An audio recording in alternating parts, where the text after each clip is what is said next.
pole position in the Commodore. Starting out of position number 2 from Lost Creek, West Virginia, Rodney Combs of the United States. From 3, 26, Terry Byers from Wollongong.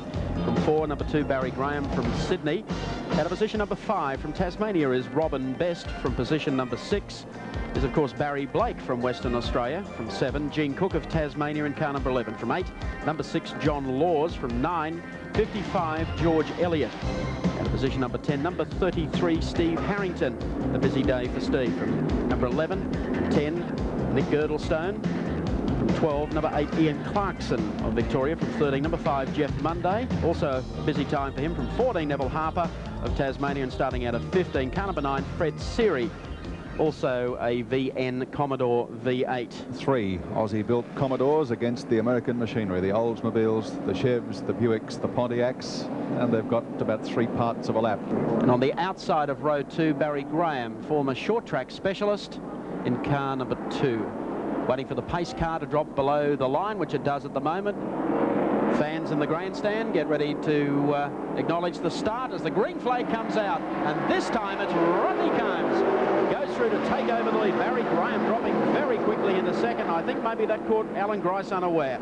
Barry Blake from Western Australia now up into 4th place as they exit turn number 2, and they work the back straight with the McCoy Bourbon cars running 1-2 at the moment. Combs over Graham, Grice is next, then Blake followed by Byers. Blake has made a fantastic start, the man from West Australia, to slot into 4th place, but they were all outsped at the head of the pack by Rodney Combs. Rocket Rodney's in front. Barry Graham second, then Grice, then Blake from West Australia, followed by car 26, Terry Byers. Caltex race cam in Byers' car, the Chev Monte Carlo. He's been busy in that car, coming through the turn, working on Barry Blake. That's turn number 2. Now the back straight, banked at 5 degrees. They work their way down there into turn number 3, and Byers getting a bit closer this time to Blake, and Alan Grice getting right up on the tail here of Barry Graham. Off turn number 4, and Grice down on the inside this time, races wheel to wheel with Graham. Side by side racing. Combs still the leader, and Grice and the Commodore now through to second. But the car got a little loose on the way into the turn. He caught it. Now he's on the chase after Rodney Combs on the back straight. Girdlestone goes to the pits, and Combs, the American, in the McCoy Bourbon car leads. Grice looking for Commodore's first win in this 50 lap against the NASCAR competitors. And the distance probably about 4 or 5 car lengths. Byers tries to duck under Blake in the battle for 4th and 5th position, but can't do it as they come onto the next turn. Combs continues to lead. Grice closing the gap on him slowly. Cook dropping off just a fraction. Then Blake, then Byers. Big gap then back to the rest of the pack, headed by car number 11. That's Gene Cook. Look at this. Oh, he's hit him into the wall. And there goes Byers down through the infield. Blake will connect with him and go straight up the racetrack. And there he goes, slides out in front of the field. Fortunately, they all missed contact, and you saw that exclusively on our Caltex race cam. A touch between those 2 cars. And off went Barry Blake. Byers has come straight into the pits with that sagging feeling with the front end.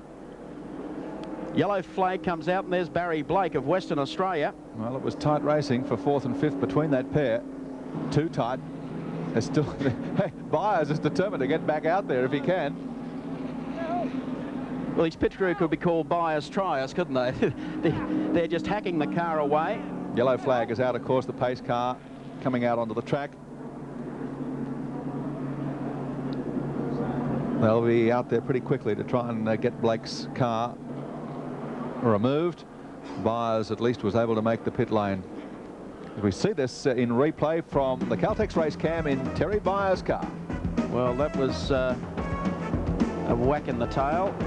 Oh, and he came back and caught Byers. Now Byers goes down for the Victor treatment across the infield. And then they have another coming together and up. Oh, Byers has tried to leave the pit lane and the wheels have fallen off, literally.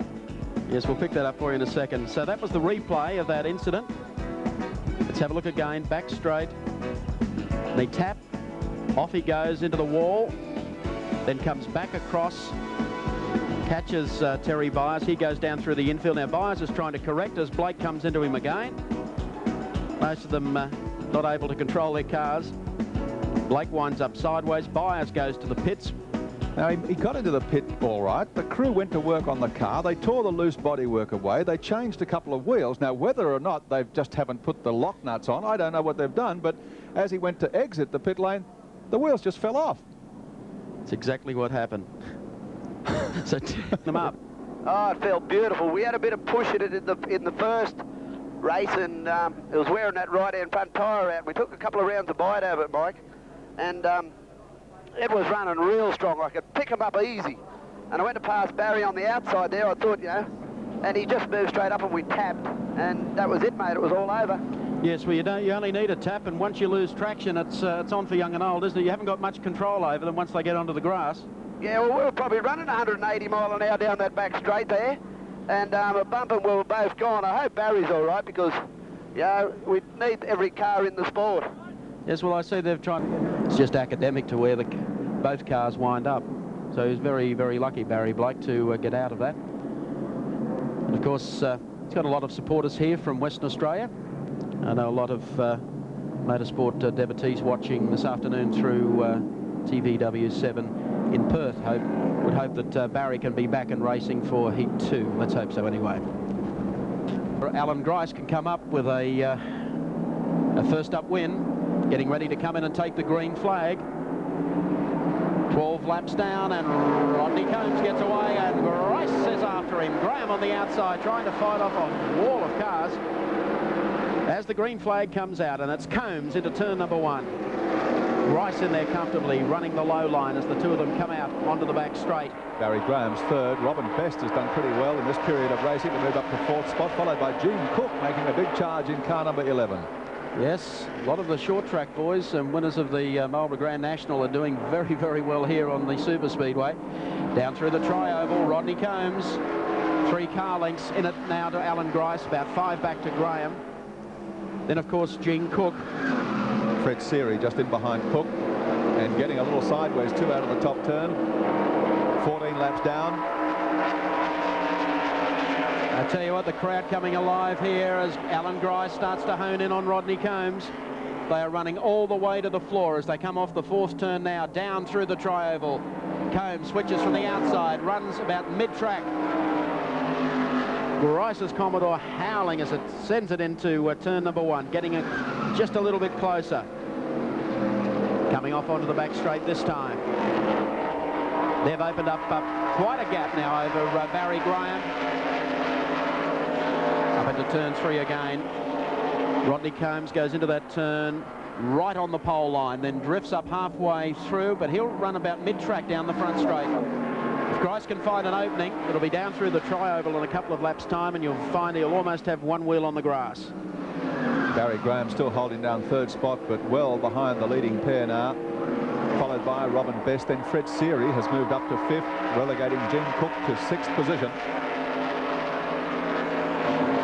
Combs doing a good job in this car, but Grice is getting closer all the time as we take race cam coming off turn number 4.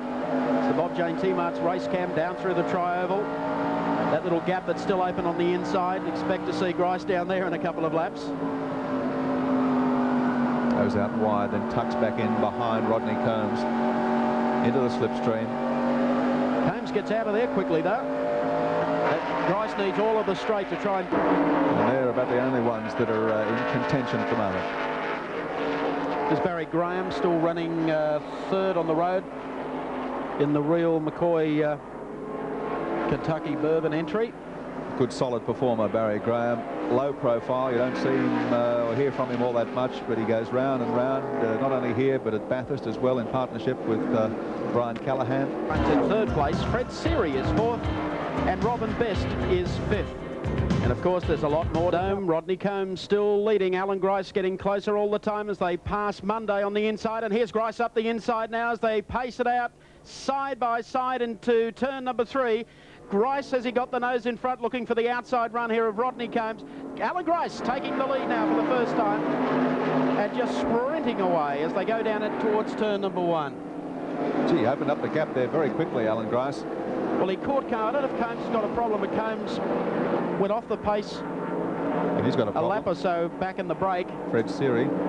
Yes, he is. He's just powering away from him now. Fred Seary and the McFadden Holmes, Kit Holmes and Garage's car. They've also elected to go the Commodore route this year. They're hopeful of taking their Commodore to the States to run. Over Rodney Combs. Then a long gap then back to Barry Graham. Car number 2. It is a big break. Oh, and problems. Grice is heading into the pits. Compulsory pit stop. Of course. Even caught me unaware. So, who's got the best pit crew? This will tell the tale because they're both in there. Grice's car is at a standstill. The pit crew are at work now. Combs' car there, and they're also away. Oh, we've had a spin on the main straight while all this is going on. Car number 5 disappears out of our view on the grass, slipping and sliding. Jeff Munday. He's out of harm's way. Fred Seary is back in the pits. In fact, he's pushed his car out into the garage area. He's out of business. Oh, how close.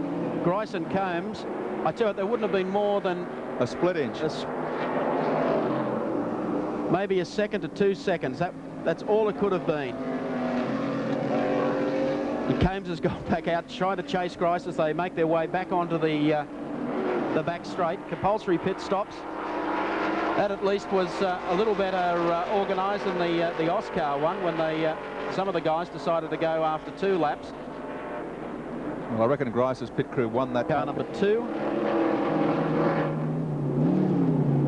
So I dare say they're using probably the same crew, McCoy crew to do George Elliott Graham and Rodney Combs. There's Barry.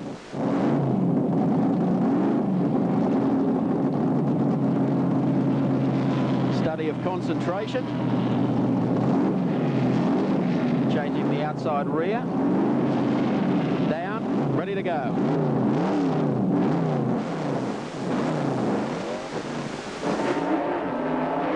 In the meantime, there's 0-3 in the number 10 car, turn number 4 coming out. The crowd really rising to this one as Alan Grice, car number 0-3, the Commodore, is going to win its first NASCAR 50 lapper this afternoon at Calder Park Thunderdome. Great performance from Alan Grice.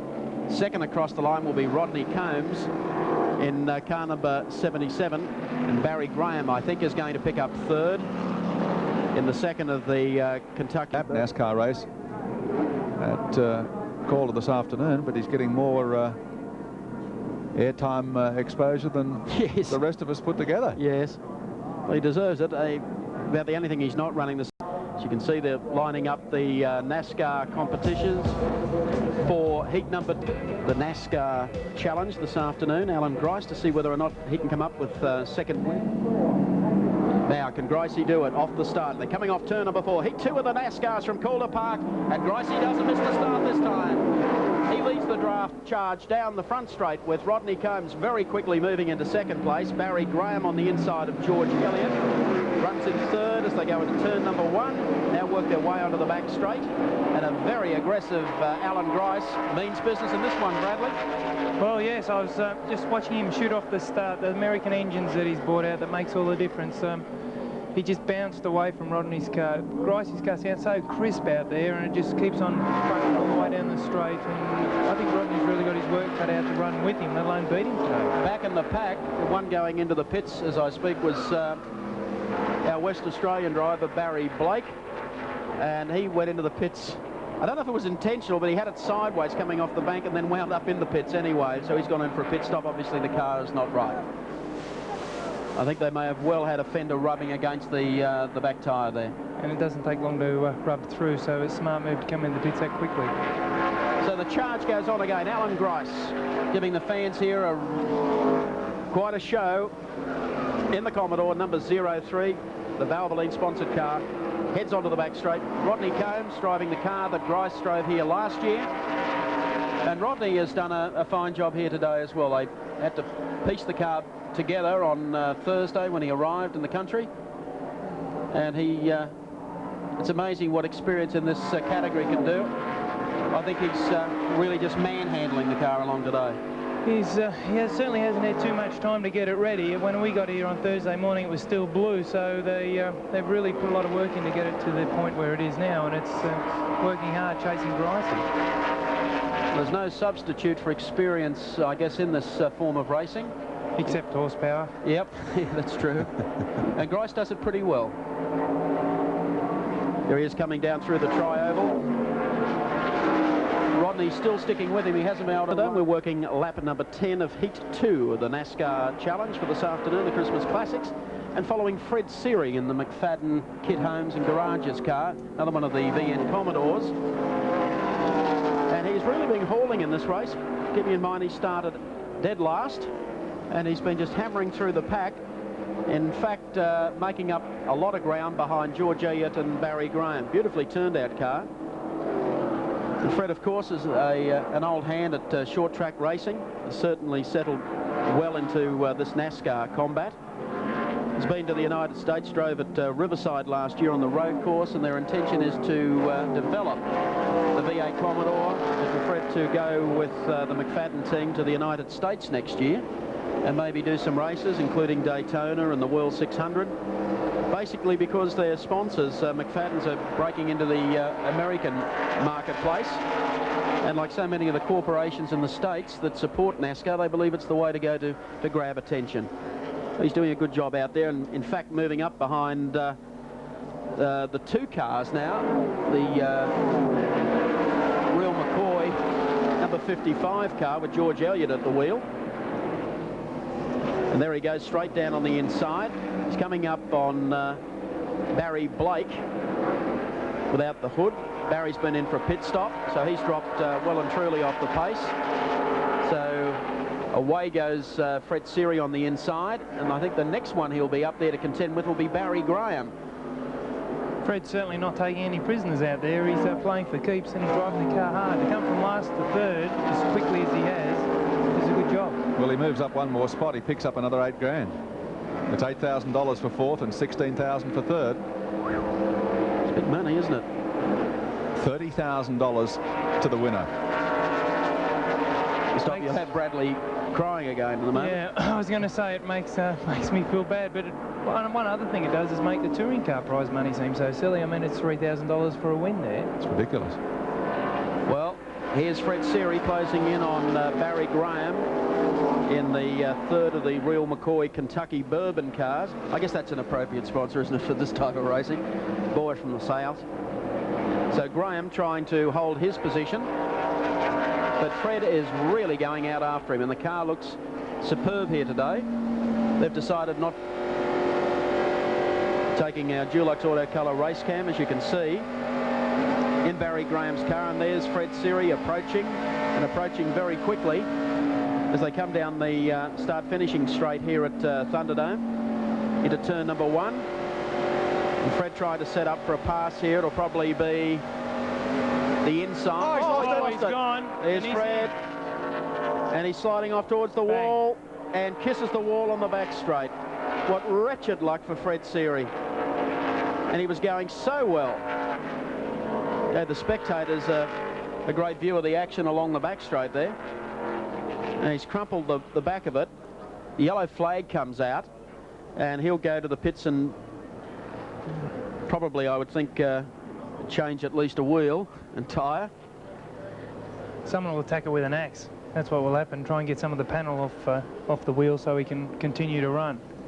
Because he hasn't actually dropped a lap, I don't think, at this stage. No, well, the yellow came out almost too quickly as he left. He's just about to drop a lap now. So there's more to come. We'll be back for the restart from Call. For Grice, $18,000. Second money here. And Rodney Combs might have to content himself with that. The great pictures from Bob Jane T-Mart's race cam as Alan Grice still well clear of this race from Rodney Combs. Stretches it away. He's put a lap on Steve Harrington and dives into the first turn. That's where it gives you a great idea about the banking. Just look at the concrete wall up there, then out against the wall down the back straight. One thing I notice about the race cam that you miss when you're driving the cars, it's so rough out there, but the race cam doesn't seem to pick it up. It really shakes you around in one of these things, particularly because they're so heavily sprung. Well, there's Grice out in front, laps winding down, heading heading towards the finish, and a great day for him, winning the first heat this afternoon and coming up with a certain victory in heat number 2. Cup on Boxing Day, December 26. Again, see you next time round.